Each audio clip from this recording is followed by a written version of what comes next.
ராணாஜி, இந்த முட்டையில இருந்து சீக்கிரமாவே குழந்தை வெளி வந்துரும்னு நினைக்கிறேன். அப்படி வந்துருச்சுன்னா இனிமே நம்ம 4 பேர் ஆயிடுவோம். நம்ம 4 பேரும் இந்த கூட்டுல எப்படி தங்க முடியும்? சோனா, நானும் இப்ப அத பத்தி தான் யோசிச்சுக்கிட்டு இருந்தேன். ராணாஜி, இதுல யோசிக்கிறதுக்கு வேலையே இல்ல. நாம இந்த குழந்தை பிறக்கிறதுக்குள்ள ஒரு பெரிய வலிமையான வீட்டை கட்டியே ஆகணும். இந்த சின்ன குழந்தைங்களை வச்சுக்கிட்டு வரப்போற வெயில் காலத்துல நம்மளால இந்த கூட்டுல வாழ முடியாது. சரி சோனா, நான் இன்னைக்கு காட்டுக்குள்ள போய் வீடு கட்ட தேவையான மரக்கட்டைகளை வெட்டி எடுத்துக்கிட்டு வரேன். ராணாஜி, நம்ம வீடு கட்ட ஆரம்பிச்சா அதை கட்டி முடிக்க ரொம்பவும் லேட் ஆகும். அதனால நம்ம காட்டுல எல்லா பறவைகளுக்கும் வீடு கட்டி கொடுக்கற காலுக்காகத்தை பார்த்து நமக்காக ஒரு வீடு கட்ட சொல்லுங்க. சோனா, நீ சொல்ற மாதிரியே செய்யறேன்.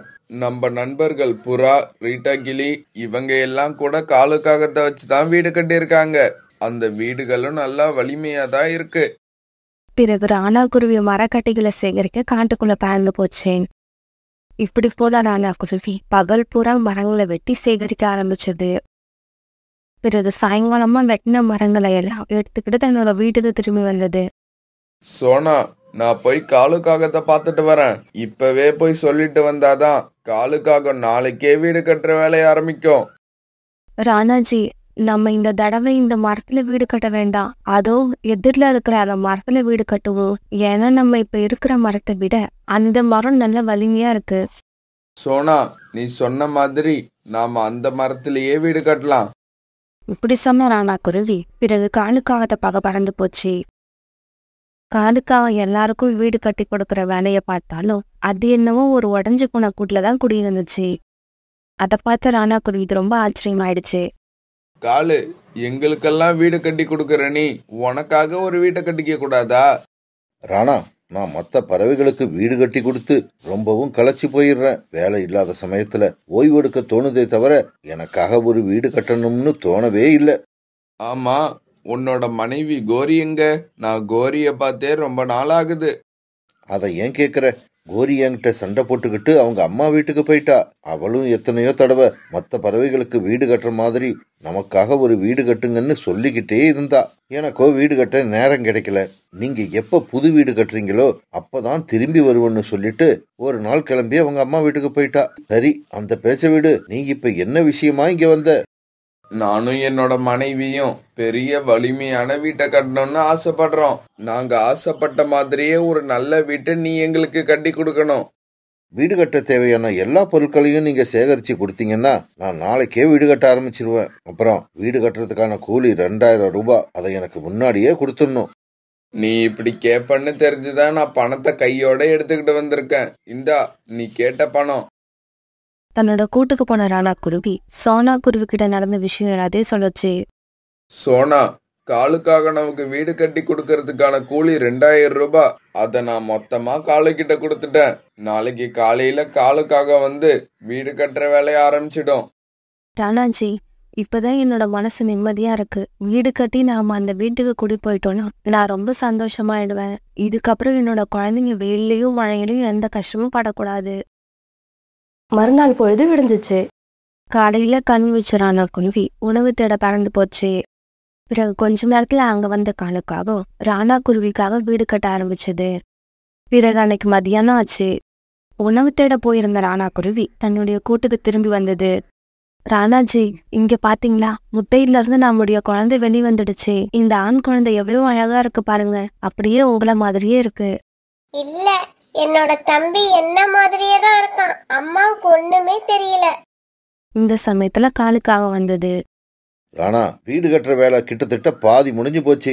இன்னும் கூரை மட்டும்தான் கட்டணும். ஆனா அதுக்கு இன்னும் கொஞ்சம் மரக்கட்டைகள் தேவைப்படுது. அப்படியா காலு? நீ வீடு கட்டுற வேலைய பாத்துக்கிட்டே இரு. நான் இப்பவே போய் மரக்கட்டைகளை எடுத்துக்கிட்டு வந்துடுறேன்.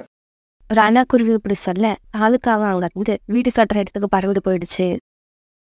பிறகு ராணா குருவி கோடாரி எடுத்துக்கிட்டு மரக்கட்டைகளை வெட்டி எடுத்துட்டு வர்றதுக்காக காட்டுக்குள்ள பறந்து போச்சு.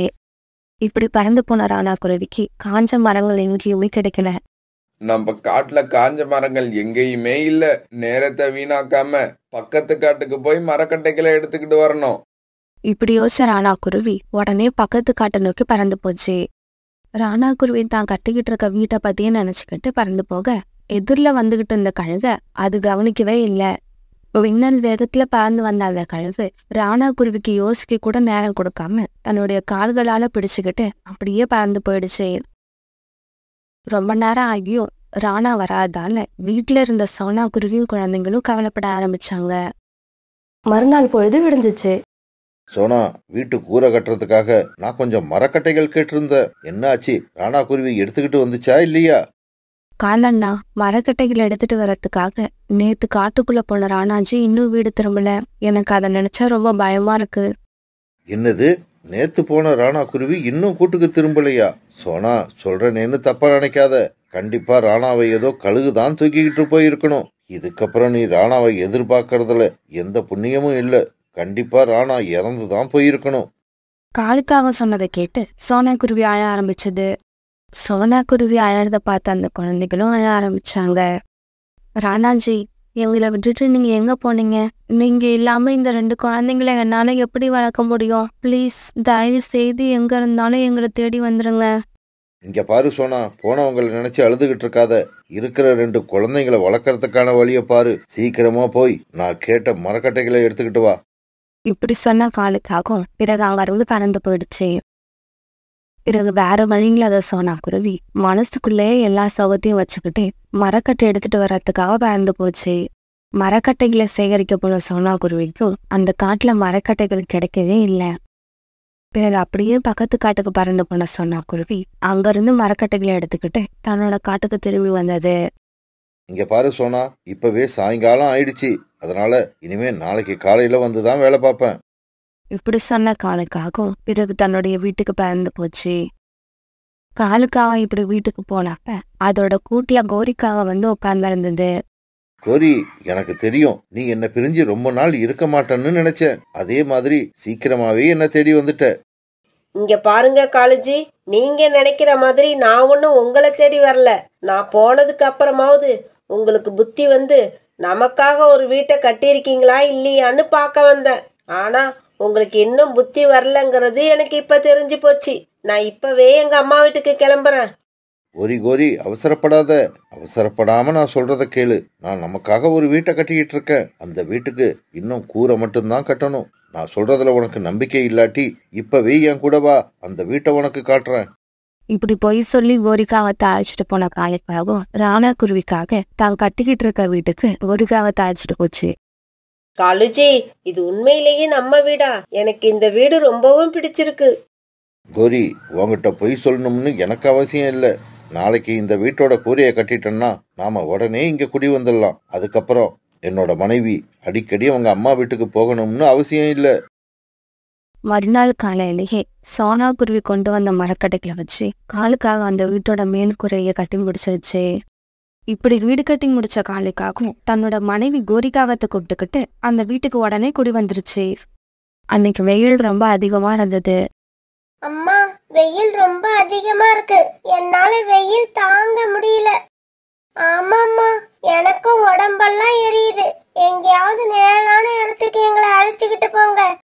குழந்தைகளா, அநேகமா இந்நேரம் காலனா நம்ம வீட்டை கட்டி முடிச்சிருப்பாங்கன்னு நினைக்கிறேன். வாங்க நம்ம வீட்டுக்கே போயிடுவோம்.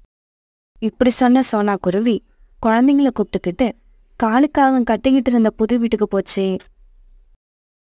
ஆனா இவங்க போனப்ப அவங்க ஏற்கனவே காலுக்காகவும் கோரிக்காகவும் வீட்டுக்குள்ள இருந்தாங்க. காலண்ணா, வீடு கட்டி முடிச்சதை ஏன் என்கிட்ட சொல்லவே இல்லை? நானும் என் குழந்தைங்களும் ரொம்ப நேரமா வெயில கஷ்டப்பட்டுக்கிட்டு இருந்தோம். ஆமா, நான் இந்த வீட்டை கட்டி முடிச்சத நான் எதுக்காக உன்கிட்ட சொல்லணும்? இந்த வீடு என்னோட வீடு. காலண்ணா, என்ன இப்படி பேசுறீங்க? இந்த வீட்டை கட்டுறதுக்கான எல்லா மரக்கட்டைகளையும் நானும் என் கணவரும் கொண்டு வந்து கொடுத்தது உங்களுக்கு மறந்து போச்சா? அதெல்லாம் எனக்கு ஞாபகம் இருக்கு. ஆனா வீடு கட்டுறதுக்கான கூலி 2000 ரூபாய நீயோ உன்னோட கணவர் ராணாவோ என்கிட்ட கொடுக்கவே இல்லை. அது உனக்கு ஞாபகம் இருக்கா? இல்ல, நீங்க போய் சொல்றீங்க. வீடு கட்டுறதுக்காக 2000 ரூபாயை என் கணவர் உங்ககிட்ட கொடுத்துட்டாரு. உங்ககிட்ட பணத்தை கொடுத்துட்டு என்கிட்டயும் வந்து சொன்னாரு. இங்க பாரு சோனா, இந்த காலத்துல எந்த புருஷனும் தான் பொண்டாட்டிக்கிட்ட உண்மையை சொல்றதில்ல. நீ கொடுத்த பணத்தை வேற எப்படியாவது செலவு பண்ணிட்டு உனக்கு பயந்துகிட்டு ராணா பொய் சொல்லியிருக்கோன்னு நினைக்கிறேன். இதுக்கு மேல எங்க நிம்மதியை கெடுக்காம சீக்கிரமா இங்க இருந்து கிளம்பு. இங்க பாருங்க காங்களே, பொய் சொல்லாதீங்க. இந்த வீடு நான் என்னோட குழந்தைங்களுக்காக ரொம்பவும் ஆசைப்பட்டு கட்டின வீடு. தயவு செய்து என்னை ஏமாத்தாதீங்க.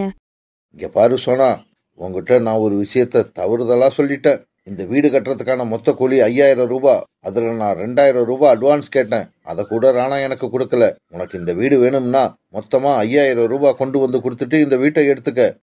காலுக்காக இப்படி திடீர்னு 5000 ரூபான்னு சொன்ன உடனே சோனா குருவியால எதுவுமே பேச முடியல. பிறகு தன்னோட குழந்தைங்கள கூப்பிட்டுக்கிட்டு மறுபடியும் தன்னோட கூட்லயே வந்து உட்காந்துது. இப்படி கூட்டுல வந்து உட்காந்த சோனா குருவி ராணா குருவி நினைச்சு அழ ஆரம்பிச்சது. என்னால இதுக்கப்புறம் எப்படி புது வீடு கட்ட முடியும்? என்னோட குழந்தைங்க 2 பேரும் மழையிலயும் வெயிலையும் இந்த கூட்லயே உட்காந்து கஷ்டப்பட்டுதான் ஆகணும் போல இருக்கு. சோனா குருவி இப்படியெல்லாம் தன்னோட மனசுல நினைச்சு அழுதுகிட்டு இருக்கும்போது திடீர்னு ராணா குருவி அங்க வந்துருச்சு. திடீர்னு வந்து ராணா குருவிய பார்த்துட்டு சோனா குருவி அதோட குழந்தைங்க 2 பேரு எல்லாருமே சந்தோஷமானாங்க. அப்பா வந்துட்டாங்க, அப்பா வந்துட்டாங்க, எங்க அப்பா வந்துட்டாங்க. ராணா குருவிய பார்த்த சந்தோஷத்துல சோனா குருவி தாவி போய் ராணா குருவியோட நெஞ்சில சாஞ்சுக்கிட்டு அழ ஆரம்பிச்சது. ராணாஜி, இத்தனை நாளா எங்களை தவிக்க விட்டுட்டு எங்க போனீங்க? எப்படி இருந்தீங்க? சோனா, மரக்கட்டைகளை தேடி பக்கத்து காட்டுக்கு போன என்ன ஒரு கழுகு தூக்கிட்டு போயிடுச்சு. இப்படி தூக்கிக்கிட்டு போன கழுகு ரொம்ப தூரத்துல இருக்க அதோட காட்டுக்கு என்ன கொண்டு போய் சாப்பிட பார்த்தது. நல்ல வேலையா என் கையில கோடாரி இருந்ததால அது உடம்புல காயத்தை ஏற்படுத்திட்டு அங்கிருந்து தப்பிச்சு வந்துட்டேன். ராணாஜி, உங்களுக்கு ஒன்னும் காயம் இல்லையே? இல்ல, எனக்கு ஒன்னும் காயம் இல்ல. ஆனா மறுபடியும் நம்ம காட்டுக்கு திரும்பி வர வழி தெரியாதனா வழியில பாக்குற ஒவ்வொரு பறவையா விசாரிச்சு நம்ம காட்டுக்கு வந்து சேர்றதுக்கு 2 நாட்கள் ஆயிடுச்சு. ஆமா, நீங்க ஏன் இன்னும் இந்த கூட்டிலேயே தங்கி இருக்கீங்க? வீடு இன்னும் கட்டி முடியலையா? உடனே சோனா குருவி அழுதுகிட்டு நடந்தது எல்லாத்தையும் ராணா குருவி கிட்ட சொல்லுச்சு. உடனே ராணா குருவி சோனா குருவியும் தன்னோட குழந்தைங்களையும் அழைச்சுக்கிட்டு அந்த புது வீட்டுக்கு போச்சு. ராணா, நீயா? நீ எப்படி இங்க? நீ இன்னும் உயிரோட தான் இருக்கியா? நான் உன்னை பத்தி என்னென்னவோ நினைச்சிருந்தேன். இங்க பாரு காலு, மனசாட்சியே இல்லாத உன்கிட்ட நான் பேச தயாரா இல்ல. இப்பவே நீயும் உன் மனைவியும் இந்த வீட்டை விட்டு வெளியில போங்க. இல்லன்னா இதுக்கப்புறம் நான் பேச மாட்டேன், என்னோட கோடாரி தான் பேசும். ராணா குருவி இப்படி சொன்னதை கேட்டு பயந்து போன காலுக்காகவும் கோரிக்காகவும் உடனே வீட்டை விட்டு வெளியே போனாங்க. காலுஜி, நான் இப்ப எங்க அம்மா வீட்டுக்கு கிளம்புறேன். ஆனா இதுக்கப்புறம் நீங்க சொந்தமா வீடு கட்டினா கூட நான் அந்த வீட்டுல வந்து வாழ மாட்டேன். கோரி கோரி, கொஞ்சம் பொறுமையா இரு, நான் சொல்றத கேளு. ஆனா காலுக்காக சொன்ன எதையும் காதுல வாங்காத கோரிக்காகவும் அங்கிருந்து பறந்து போயிடுச்சு. தங்களுக்காகவும் தங்களுடைய குழந்தைங்களுக்காகவும் ராணா குருவியும் சோனா குருவியும் கட்டின வீட்டுல அவங்க 4 பேரும் ரொம்ப காலத்துக்கு சந்தோஷமா வாழ்ந்து வந்தாங்க. சோனா குருவியோட குடும்பம் ரொம்பவும் ஏழை குடும்பம். சோனா குருவிக்கு 2 சின்ன குழந்தைகள் இருந்தாங்க. அப்புறம் சோனா குருவியோட கணவர் ராணாவுக்கு கொஞ்ச நாளா எந்த வேலையும் கிடைக்கவே இல்லை. அதனால அவங்க 2 வேளை சாப்பாட்டுக்கே ரொம்பவும் கஷ்டப்பட ஆரம்பிச்சாங்க. குக்குவோட அப்பா, நாம இப்ப ஏதாவது செஞ்சு நம்ம குழந்தைங்களோட பசியை போக்கி ஆகணும். குழந்தைங்களோட முகத்தை பார்க்க ரொம்பவும் பாவமா இருக்கு. சோனா, எனக்கு என்ன செய்யறதுனே தெரியல. இந்த மாதிரி ஒரு கஷ்டமான சூழ்நிலை நமக்கு இது வரைக்கும் வந்ததே இல்ல. எவ்வளவு முயற்சி பண்ணியும் எனக்கு ஒரு நிலையான வேலை கிடைக்கவே மாட்டேங்குது. குக்குவோட அப்பா, உங்க அண்ணன் நல்ல வசதியா தான் இருக்காரு. தயவு செய்து அவர்கிட்ட போங்க. நம்ம நிலைமைய அவர்கிட்ட எடுத்து சொல்லி கொஞ்சம் பணம் வாங்கிட்டு வாங்க. சோனா, நீ சொல்ற மாதிரியே நான் செய்யறேன். ஆனா எனக்கு என்னவோ எங்க அண்ணன் பணம் கொடுக்க சம்மதிச்சாலும் அண்ணி அதை தடுத்துருவாங்கன்னு தோணுது. நான் இன்னைக்கு அவமானப்படணும்னு இருந்தா அதை யாராலையும் மாத்த முடியாது. இப்படி சொன்ன ராணா குருவி பிறகு அங்கிருந்து கிளம்பி தன்னோட அண்ணன் வீட்டை நோக்கி பறந்து போச்சு. இப்படி போன ராணா குருவி தன்னுடைய அண்ணன் வீட்டுக்கு போய் சேர்ந்துருச்சு. அவங்க வீட்டு வாச கதவை தட்டலான்னு நினைக்கிறப்ப வீட்டுக்குள்ள ராணா குருவியோட அண்ணி தன்னோட கணவர்கிட்ட பேசிக்கிட்டு இருப்பது காதுல விழுந்தது. இங்க பாருங்க, உங்க தம்பி ராணாவுக்கு எந்த வேலையும் கிடைக்காம அவங்க குடும்பம் ரொம்பவும் கஷ்டப்படுறாங்கன்னு கேள்விப்பட்டேன். அதனால பணம் கடலாம் கேட்டு நம்ம வீட்டுக்கு கண்டிப்பா வருவாங்க. ஒருவேளை அப்படி வந்துட்டாங்கன்னா நாங்களே ரொம்ப கஷ்டப்படுறோம்னு சொல்லி அவங்கள திருப்பி அனுப்பிடுங்க. ஏதாவது பணம் கொடுத்தீங்க அப்புறம் எனக்கு கெட்ட கோபம் வரும். இங்க பாரு அபி, இதெல்லாம் நீ சொல்லிதான் எனக்கு தெரியுமா? நாம ஒரு தடவை கொடுக்க ஆரம்பிச்சிட்டோம்னா அப்புறம் அடிக்கடி வந்து நம்மளை தொல்லை பண்ணிக்கிட்டே இருப்பாங்க. அப்படி வந்தா அவங்கள எப்படி பேசி திருப்பி அனுப்பணும்னு எனக்கு தெரியும். என்கிட்ட இருந்து அவங்களால 1 ரூபாயை கூட வாங்க முடியாது. தன்னோட அண்ணனும் அண்ணியும் இப்படி பேசிக்கிறத கேட்ட ராணா குருவி கதவு தட்டி அவங்க வீட்டுக்குள்ள போச்சு. அண்ணா, நீயும் அண்ணியும் பேசுனதை எல்லாம் நான் இப்போ கேட்டுக்கிட்டு தான் இருந்தேன். நான் இது வரைக்கும் அண்ணி மட்டும்தான் இப்படின்னு நினைச்சேன்.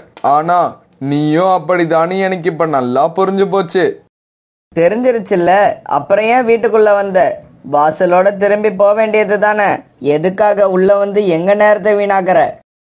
பிறகு ராணா குருவி எதுவுமே பேசாம அந்த இடத்த விட்டு கிளம்பி தன்னோட வீட்டுக்கு பறந்து போச்சு. ராணா குருவி வீட்டுக்கு வந்ததை பார்த்த சோனா குருவி ரொம்பவும் ஆர்வமா பேச ஆரம்பிச்சது. குக்குவோட அப்பா, போன விஷயம் என்னாச்சு? உங்க அண்ணன் பணம் கொடுத்தாரா? சோனா, என் அண்ணனோட உண்மையான முகம் எனக்கு இன்னைக்கு தான் தெரிஞ்சது. அவ்வளவு தூரம் போய் அவங்க கிட்ட அவமானப்பட்டு வந்தது தான் மிச்சம். இதுக்கப்புறம் எனக்கு அண்ணன் தம்பின்னு யாருமே கிடையாது. குக்குவோட அப்பா, என்னை மன்னிச்சிடுங்க. நான் தான் உங்களை வலுக்கட்டாயப்படுத்தி அனுப்பிவிட்டேன். நம்ம பட்னியா கடந்து உயிரை விட்டாலும் கவலை இல்லை. இதுக்கப்புறம் அவங்க வீட்டு வாசல் நம்ம என்னைக்குமே மிதிக்க கூடாது. இப்படி பேசிக்கிட்டு ராணா குருவியும் சோனா குருவியும் தங்களுடைய கஷ்டமான நிலைமை நினைச்சு இப்படியே அழுதுகிட்டு இருந்தாங்க. மறுநாள் வேலை தேடி போன ராணா குருவி சாயங்காலமா வீட்டுக்கு திரும்பிச்சு. குக்குவோட அப்பா, வேலை கிடைச்சதா? சோனா, எனக்கு ஜம்ஜமோட தோட்டத்துல வேலை கிடைச்சிருக்கு.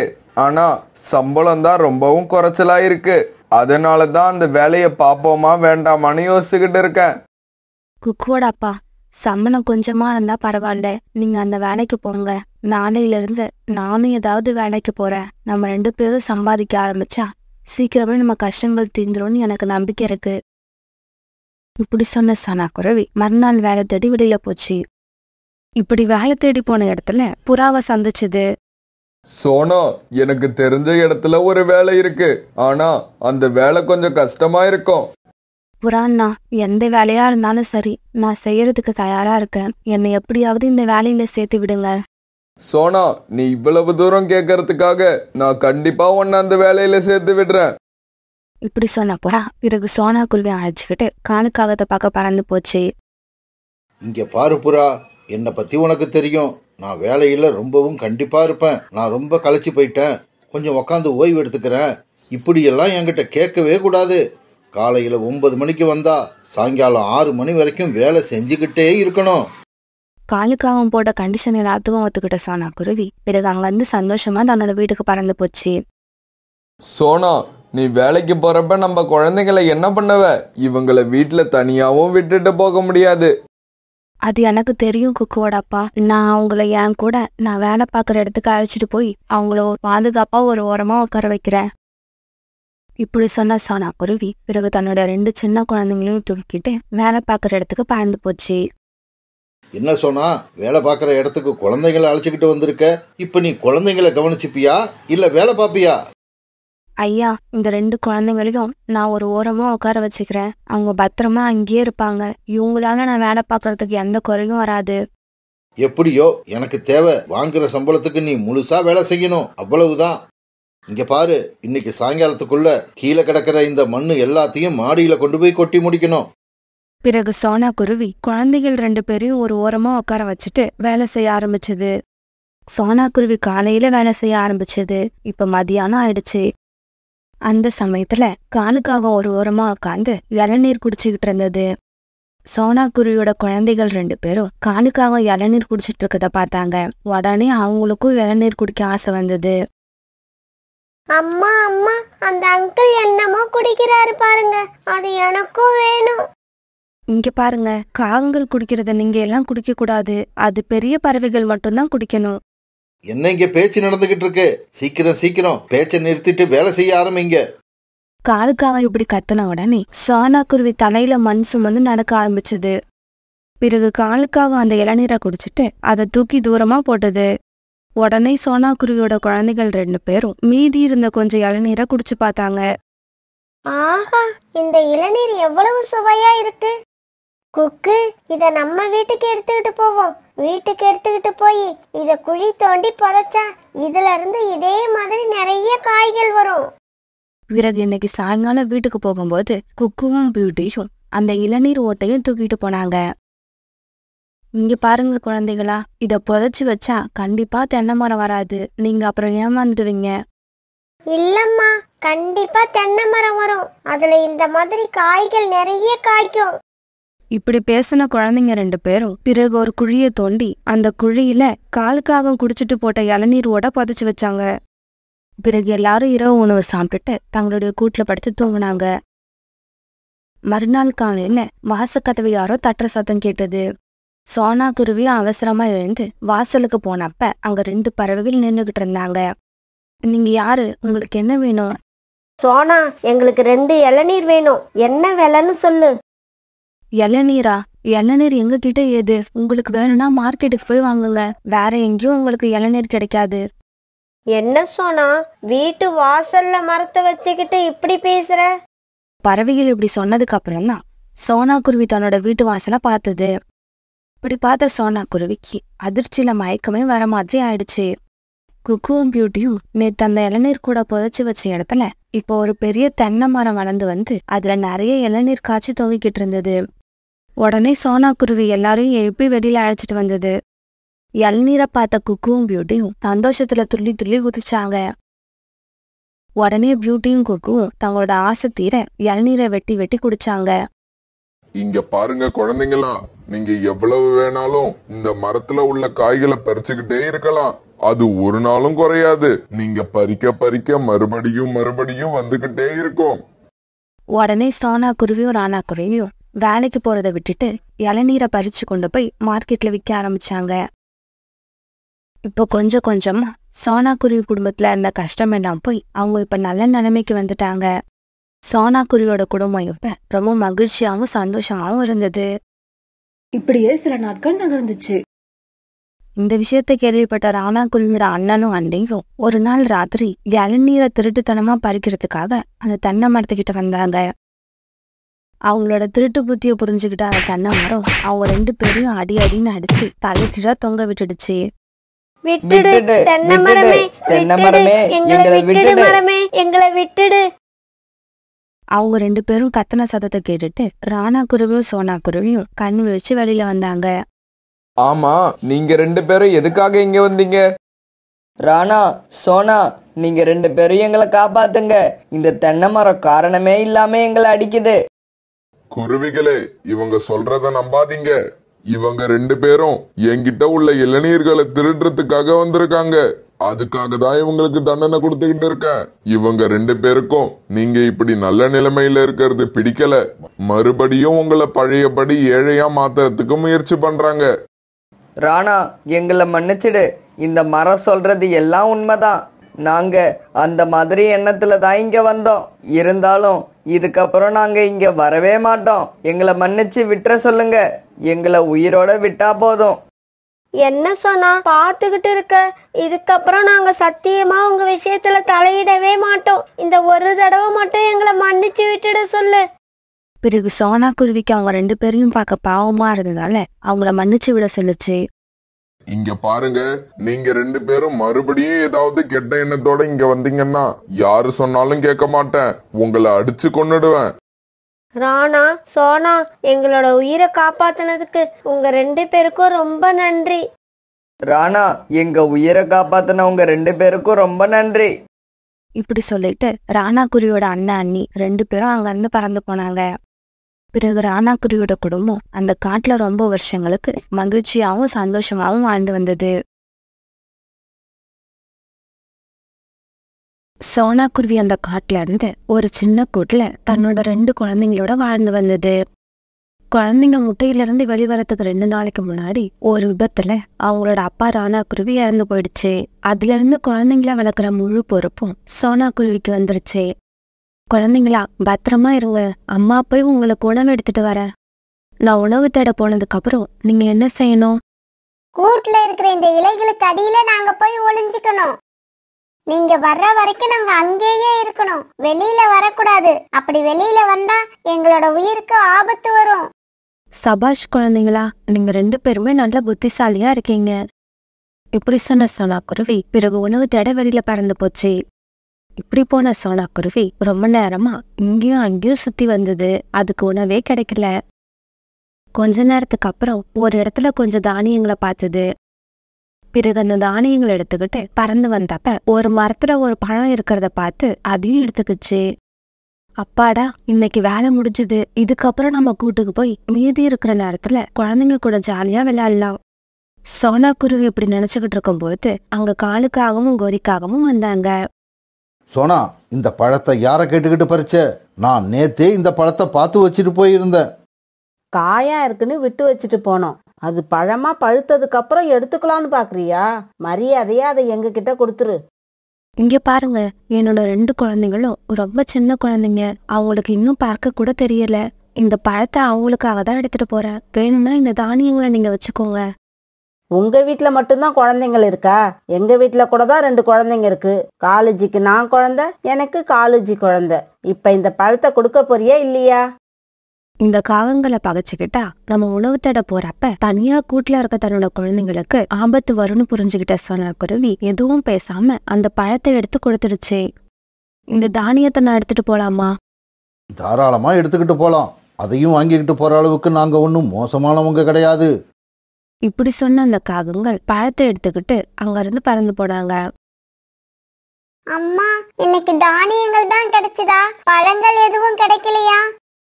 குக்கு, இன்னைக்கு பழங்கள் எதுவும் கிடைக்கல. இன்னைக்கு தானியங்களை சாப்பிடுங்க. நாளைக்கு அம்மா உங்களுக்காக எப்படியாவது பழங்களை தேடி எடுத்துட்டு வரேன். பிறகு குழந்தைங்க 2 பேரும் அந்த தானியங்களை சாப்பிட்டாங்க. ஒரு நாள் சோனா குருவி உணவு தேடி ரொம்ப தூரம் போனதுக்கு அப்புறம் காத்து வேகமா வீச ஆரம்பிச்சது.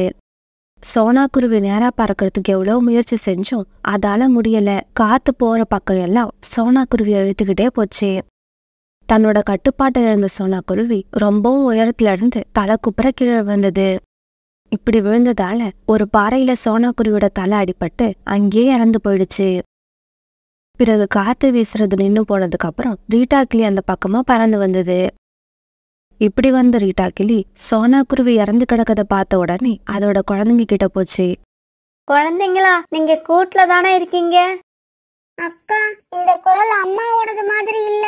ரீட்டா ஆண்டின்னு நினைக்கிறேன். ரீட்டா ஆண்டி, நாங்க உள்ளதான் இருக்கோம். குழந்தைங்களா, உங்க அம்மா இறந்துட்டாங்க. இதுக்கப்புறம் அவங்க எப்பவுமே வரமாட்டாங்க. இறந்துட்டாங்களா? எங்க அப்பா இறந்து போனதா சொன்னாங்களே, அதே மாதிரியா?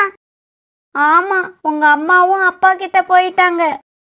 இது கேட்டுட்டு குழந்தைங்க 2 பேரும் அழ ஆரம்பிச்சாங்க. ரீட்டா, சோனாவுக்கு நடந்தது நினைக்கும் போது ரொம்பவும் வருத்தமா இருக்கு. புறா, நாம வருத்தப்படுறதோட நின்னுடக்கூடாது. இந்த குழந்தைங்களுக்கு ஏதாவது உதவி செய்யணும். உதவியா? என்ன உதவி செய்யணும்னு சொல்ற? அந்த குழந்தைங்க ரொம்பவும் சின்ன குழந்தைங்க. யாருடைய ஆதரவும் இல்லாம அவங்களால வளர முடியாது. அதனால நாம 2 பேரும் ஆளுக்கு ஒரு குழந்தைய எடுத்து வளர்க்கலாம்னு சொல்றேன். காலுஜி, உங்களுக்கு ஒரு விஷயம் தெரியுமா? சோனா குருவி இறந்து போயிடுச்சான். ஆமா, நானும் அந்த விஷயத்தை கேள்விப்பட்டேன். சோனா குருவியோட குழந்தைங்கள நினைச்சாதான் ரொம்ப பாவமா இருக்கு. காலுஜி, பேசாம அந்த 2 குழந்தைங்களையும் நாம எடுத்துக்கிட்டு வந்து வளர்க்கலாம்னு நினைக்கிறேன். கோரி, நிதானத்துல தான் இருக்கியா? இந்த மாதிரி எண்ணமெல்லாம் நமக்கு வரவே கூடாது. நாமளே மற்றவங்க கிட்ட இருந்து திருடி சாப்பிட்றோம். இந்த நிலைமையில அந்த குழந்தைங்களோட உணவுக்கு என்ன பண்றது? காலுஜி, முதல்ல நான் எதுக்காக சொல்றேன்னு கேளுங்க. எனக்கு ஒன்றும் சோனா குருவியோட குழந்தைங்க மேல பாசம் எல்லாம் கிடையாது. கொஞ்சம் யோசிச்சு பாருங்க. இன்னும் எவ்வளவு நாள் தான் நாமளே திருடி சாப்பிட்றது? அந்த குழந்தைங்களை எடுத்துக்கிட்டு வந்து கொஞ்சம் கஷ்டப்பட்டு வளர்த்துட்டோம்னா பிறகு அந்த தொழிலை அவங்களுக்கு கற்றுக் கொடுத்து அவங்கள திருட வைப்போம். அதுக்கப்புறம் நீங்க ராஜா, நான் ராணி. கால் மேல கால் போட்டு வீட்டில் உட்காந்து சாப்பிட்டுக்கிட்டே காலத்தை ஓட்டலாம். கோரி, உன்னோட மூளைக்கு எதுவுமே ஈடாகாது. இப்பவே போய் சோனா குருவியோட குழந்தைங்கள தூக்கிக்கிட்டு வந்துடுறேன். காலுக்காக இப்படி போனப்ப குழந்தைங்களை தூக்கிட்டு போறதுக்காக அங்க புறாவும் ரீட்டா கிளியும் வந்திருந்தாங்க. ஆமா, நீங்க 2 பேரும் எதுக்காக இங்க வந்திருக்கீங்க? அம்மா இல்லாத இந்த குழந்தைங்கள நாங்க 2 பேரும் ஆளுக்கு ஒரு குழந்தைய தூக்கிட்டு போய் வளர்க்க போறோம். என்னது, ஆளுக்கு ஒரு குழந்தைய தூக்கிட்டு போக போறீங்களா? உங்களுக்கு ஏதாவது அறிவு இருக்கா? இந்த குழந்தைங்க அம்மாவையும் அப்பாவையும் அடுத்தடுத்து பறி கொடுத்துட்டு தவிச்சுக்கிட்டு இருக்காங்க. இந்த நிலைமையில அக்கா தம்பி 2 பேரையும் பிரிக்க நினைக்கிறது ரொம்ப தப்பு. அதனால தான் நான் இந்த 2 குழந்தைங்களையுமே எடுத்துக்கிட்டு போய் வளர்க்கலாம்னு முடிவு பண்ணியிருக்கேன். பிறகு புறாவும் ரீட்டா கிளியும் காலுக்காகத்தோட பேச்சை ஏத்துக்கிட்டாங்க. காலுக்காகவும் குழந்தைங்க கிட்ட இப்படி பேசுச்சு. குழந்தைங்களா கவலைப்படாதீங்க, இன்னையிலிருந்து உங்களை நான் எடுத்துக்கிட்டு போய் வளர்க்குறேன். அங்கிள், எங்களுக்கு இன்னும் பறக்க கூட தெரியாது. எங்களுக்கு தானியங்களை யார் கொண்டு வந்து கொடுப்பா? இங்க பாருங்க, நீங்க வளர்ற வரைக்கும் உங்களுக்கு தேவையானது எல்லாத்தையும் நான் செஞ்சு கொடுப்பேன்.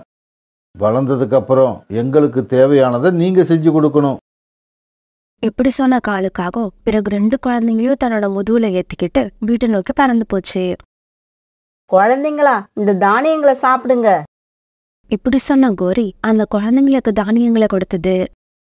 பியூட்டி, குக்கு 2 பேரும் பிறகு அந்த தானியங்களை சாப்பிட்டாங்க. பிறகு ராத்திரி எல்லாரும் படுத்து தூங்க ஆரம்பிச்சாங்க. பியூட்டிக்கும் குக்குக்கும் தூக்கமே வரல. அம்மாவை நினைச்சு அழுதுகிட்டே இருந்தாங்க. அம்மா, உங்களை மறக்கவே முடியல. உங்க நினப்பு வந்துகிட்டே இருக்கு. இங்க பாரு குக்கு, இந்த வீட்ல நீ மட்டும் இல்ல, நாங்களும் இருக்கோம். இப்படி சத்தம் போட்டு தொந்தரவு கொடுக்க கூடாது. வாயை மூடிக்கிட்டு தூங்கணும். இங்க பாரு, இங்க உங்களுக்கு தானியங்களை மட்டும்தான் கொடுக்க முடியும். உங்க அம்மாவோட அன்பெல்லாம் கொடுக்க முடியாது. கோரிக்காக இப்படி சத்தம் போட்டதும் குக்கு, பியூட்டி 2 பேரும் கண்ணு மூடி அழுதுகிட்டே தூங்கினாங்க. இப்படியே சில வருஷங்கள் நகர்ந்தன. பியூட்டியும் குக்கும் இப்ப நல்லா பறக்க கத்துக்கிட்டாங்க. காலுஜி, 2 பேரும் நல்லா பறக்க கத்துக்கிட்டாங்க. இன்னைக்கு ராத்திரி தொழிலுக்கு போகும்போது இவங்களையும் அழைச்சிக்கிட்டு போங்க. இவ்வளவு நாள் இவங்களுக்கு உணவு போட்டு வளர்த்ததுக்கு பலன் கிடைக்க போற நேரம் வந்துருச்சு. பசங்களா, அப்பா வேலைக்கு போகும்போது உதவியா நீங்களும் போவீங்களா? அப்பா, நானும் உங்க கூட வேலைக்கு வரேன். உங்களுக்கு உதவி செய்யறேன். அப்பா, நானும் வரேன். என்னையும் அழைச்சிக்கிட்டு போங்க. பசங்களா, நீங்க சொல்றத கேட்கும்போது எனக்கு ரொம்ப சந்தோஷமா இருக்கு. 2 பேருமே அப்பா கூட போய் தொழிலை கத்துக்குங்க. இங்க பாருங்க, என் கூட வந்தீங்கன்னா நான் என்ன சொல்றேனோ அதை அப்படியே செய்யணும். பிறகு காலுக்காக பியூட்டியையும் குக்குவையும் தான் கூட அழைச்சிக்கிட்டு போச்சு. அப்படியே உக்காந்துருக்கணும், சத்தமே போடக்கூடாது. அப்பா நமக்கு என்ன வேலை கத்து கொடுக்க போறாங்கன்னு தெரியாத அந்த 2 குழந்தைங்களும் அப்படியே உட்கார்ந்துருந்தாங்க. இங்க பாருங்க பசங்களா, இப்ப அந்த வீட்டுல உள்ளவங்க எல்லாம் நல்லா தூங்கி இருப்பாங்க. நீங்க 2 பேரும் ஜன்னல் வழியா வீட்டுக்குள்ள போய் இருக்கிற உணவை எடுத்துக்கிட்டு சீக்கிரமா வெளியில வாங்க. என்னது, திருடணுமா? என்னால முடியாது. ஆமா, திருடுறது தப்புன்னு எங்க அம்மா எங்களுக்கு சொல்லி கொடுத்திருக்காங்க. உழைச்சிதான் சாப்பிடணும். அடுத்தவங்க பொருளை எடுக்கிறது தப்பு. உங்க 2 பேரையும் சின்ன வயசுல இருந்து கஷ்டப்பட்டு வளர்த்ததுக்கு எனக்கு ரொம்ப அழகா பாடம் எடுக்கிறீங்க. எனக்கு வர்ற ஆத்திரத்துல உங்க 2 பேரையும் என்ன பண்றதுன்னே தெரியல. இப்ப நீங்க 2 பேரும் நான் சொன்னதை செய்யல, எனக்கு கெட்ட கோபம் வரும். பிறகு அந்த இடத்த விட்டு கிளம்புன குக்கும் பியூட்டியும் அந்த வீட்டுக்குள்ள போகாம நேரா காலுக்காகத்தோட வீட்டுக்கு பறந்து போனாங்க. இந்த குழந்தைங்களுக்கு இவ்வளவு நாளா உணவு கொடுத்து வளர்த்ததெல்லாம் வீணா போயிடுச்சு. என்னது, நீங்க மட்டும் வந்திருக்கீங்க? அப்பா எங்க? எங்களை திருட சொன்னாங்க.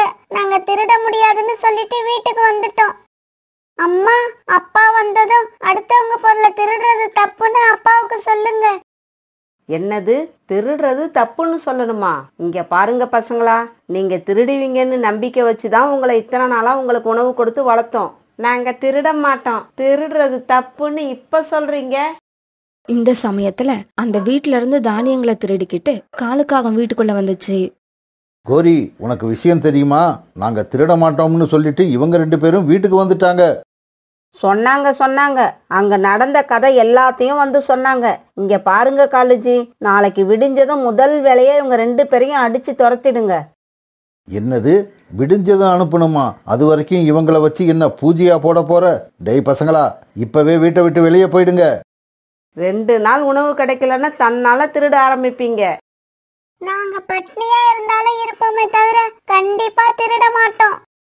இப்படி சொன்ன பியூட்டியும் குக்குவும் பிறகு வீட்டை விட்டு வெளியில போனாங்க. இப்படி போன குக்குவும் பியூட்டியும் அம்மா கூட வாழ்ந்த அதே கூட்டுல போய் உட்கார்ந்தாங்க. கொஞ்ச நேரம் கழிச்சு அப்படியே படுத்து தூங்க ஆரம்பிச்சுட்டாங்க. குழந்தைங்களா, இன்னைக்கு இங்க நடந்துகிட்டத பார்த்து அம்மாவுக்கும் அப்பாவுக்கும் ரொம்ப சந்தோஷமா இருந்தது. ஆமா, நீங்க 2 பேரும் கவலைப்படாதீங்க. எவ்வளவு கஷ்டம் வந்தாலும் நேர்மையா இருங்க, பொய் சொல்லாதீங்க. நல்லது நினைச்சீங்கன்னா உங்களுக்கு எப்பவும் நல்லதே நடக்கும். கெட்டது நினைச்சீங்கன்னா நடக்கிறதும் கெட்டதாவே இருக்கும். அம்மா, அப்பா, நீங்க சொன்னபடியே நடந்துப்போம்.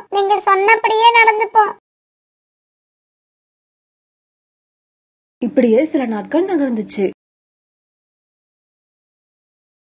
பிறகு பியூட்டியும் கொக்கும் தாங்களே உணவு தேடி சாப்பிட்டு தனியா வளர ஆரம்பிச்சாங்க. குக்கு, இன்னைக்கு நீ போய் உணவு தேடி எடுத்துக்கிட்டு வா. நீ வர்றதுக்குள்ள அக்கா இந்த கூட்டை சரி பண்ணி வைக்கிறேன். ஆனா காலுக்காக பழையபடி திருட்டு தொழிலையே செஞ்சுக்கிட்டு இருந்தது. ஒரு நாள் ஜம்ஜம் பறவையோட வீட்டுல திருட காலுக்காக உள்ள போச்சு. வீட்டுக்குள்ள ஏதோ சத்தம் கேக்குறத கேட்டு கண் விழிச்ச ஜம்ஜம் பறவை காலுக்காகத்தை பார்த்துட்டு அதை தாக்க ஆரம்பிச்சது. காப்பாத்துங்க, காப்பாத்துங்க, என்ன அடிக்காதீங்க, என்ன அடிக்காதீங்க. இப்படி கத்துக்கிட்டே காலுக்காக அந்த வீட்டை விட்டு வெளியில பறந்து போச்சு. எத்தனை நாளா என் வீட்டில் வந்து உணவு திருடிட்டு போயிருப்ப, இன்னைக்கு வசமா மாட்டினேன். இப்ப வாங்கின அடிய என்னைக்குமே மறக்க மாட்டேன். எப்படியோ தட்டு தடுமாறி வீட்டுக்கு போன காலுக்காக வீட்டுல போய் பொத்துன்னு விழுந்தது. காலுஜி, என்ன ஆச்சு? உங்க ரெக்கையிலேருந்து இவ்வளவு ரத்தம் வருது. காலுக்காக அழுதுகிட்டே நடந்தது எல்லாத்தையும் சொல்லுச்சு. கோரி, இதுக்கப்புறம் என்னால பறக்க முடியாதுன்னு நினைக்கிறேன். என்னோட ரெக்கைகள்ல வலி ரொம்ப அதிகமா இருக்கு. காலுக்காக இப்படி சொன்னதை கேட்ட கோரிக்காகவும் அழ ஆரம்பிச்சது. காலுஜி, இனிமே நான் உங்களை பாப்பனா இல்ல உணவு தேடி எடுத்துக்கிட்டு வருவனா? எனக்கு எதுவுமே புரியல. வாழ்க்கையே இருண்டு போன மாதிரி இருக்கு. இப்படி அழ ஆரம்பிச்ச கோரிக்காக மறுநாள் காலையில வரைக்கும் அழுதுகிட்டே இருந்தது. காலையில யாரோ வாசக்கதவு தட்டுற சத்தம் கேட்டது. கோரி வாசலுக்கு போய் பார்த்தப்ப குக்குவும் பியூட்டியும் அங்க இருந்தாங்க. அம்மா, அப்பாவால இதுக்கப்புறம் பறக்க முடியாதுன்னு கேள்விப்பட்டோம். அதை நினைச்சு அழாதீங்கம்மா. இதுக்கப்புறம் உங்களுக்கும் அப்பாவுக்கும் நாங்க உணவு எடுத்துக்கிட்டு வரோம். ஆமாம்மா, நீங்க எங்களுக்கு உணவு கொடுத்து வளர்த்தீங்க. இப்ப எங்களோட முறை வந்திருக்கு. நாங்க இனிமே உங்க கூடவே இருக்கோம். உங்களுக்கு தேவையானது எல்லாத்தையும் செய்யறோம். ஆனா தயவு செய்து எங்களை திருட சொல்லாதீங்கம்மா. நாங்க நேர்மையான முறையில வாழ்ந்து உங்களையும் அப்பாவையும் சந்தோஷமா வச்சுப்போம். இப்படி சொன்ன அந்த குழந்தைங்கள கோரிக்காக அழுதுகிட்டே தன்னோட ரெக்கையால அடைச்சுக்கிச்சு. குழந்தைங்களா, நீங்க 2 பேரும் ஜெயிச்சிட்டீங்க. உங்களோட நேர்மைக்கு முன்னாலே எங்களோட திருட்டுத்தனம் தோத்து போயிடுச்சு. குழந்தைங்களா, இதுக்கப்புறம் நீங்க எங்க கூடவே இருங்க. எங்களை விட்டுட்டு எங்கேயும் போயிடாதீங்க. அதுக்கப்புறம் குக்குவும் பியூட்டியும் அதே வீட்டுல வாழ்ந்து காலுக்காகத்தையும் கோரிக்காகத்தையும் ரொம்ப சந்தோஷமா வச்சுக்கிட்டாங்க. இங்க பாருங்க நண்பர்களா, எல்லாரும் எப்பவும் நேர்மையாவும் உண்மையாவும் இருங்க. அப்படி இருக்கிறவங்களுக்கு எப்பவுமே தோல்வியே கிடையாது.